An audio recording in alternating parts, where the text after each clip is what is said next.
உங்கள் விஸ்வா பேசுகிறேன். இப்போ ஒரே ஒரு செடி காட்டப்போகிறேன், சடனாக தான் காட்ட போகிறேன், பாருங்கள். இதை பார்த்துருக்கேன்னு இதில் இந்த கிராமத்து சைடு இருக்கவங்களுக்கு தெரியும், இந்த கொஞ்சம் வயசான தாத்தா பாட்டிங்களுக்கு தெரியும். தெரில நான் என்னென்னு சொல்லிடுறேன். இது பேர் வந்து ஆமணக்கு, கொட்டாமணக்குன்னு சொல்லுவாங்க.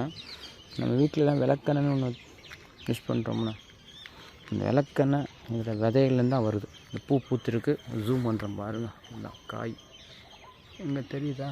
காய் இந்த சைடில் இருக்குது. இதில் இருந்தால் காயை வச்சு இதை முத்தெடுத்து இதுலேருந்து தான் ஆட்டி விளக்கெண்ணெய் தயார் பண்ணுறாங்க. இதுக்கு இங்கிலீஷில் கேஸ்டர் ஆயில்னு சொல்லுவாங்க, தமிழில் விளக்கெண்ணெய். ரொம்ப குளிர்ச்சி தரக்கூடிய எண்ணெய்.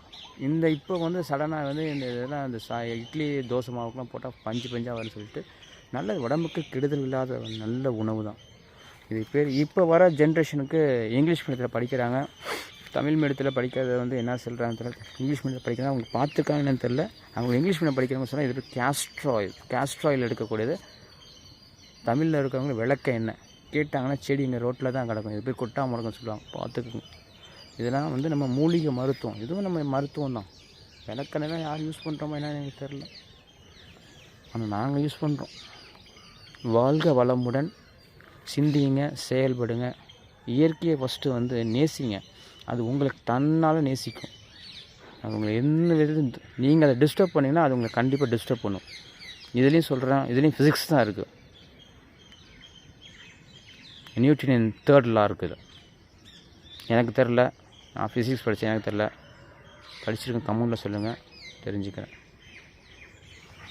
இயற்கையை நேசிப்போம். என் சேனலை ஃபஸ்ட்டு சப்ஸ்கிரைப் பண்ணுங்கள்.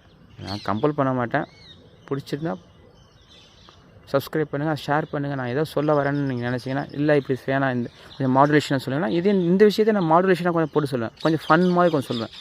ஆனால் ஃபேக்டாக தான் சொல்லுவேன், ரியல் ஃபேக்டாக தான் இருக்கும். நீங்கள் நம்பி இதை இது பண்ணலாம். ஓகே, இயற்கையை நேசிப்போம், மனித நேயத்தோடு மனித பண்போடு வளர்வோம். வாழ்க வளம்.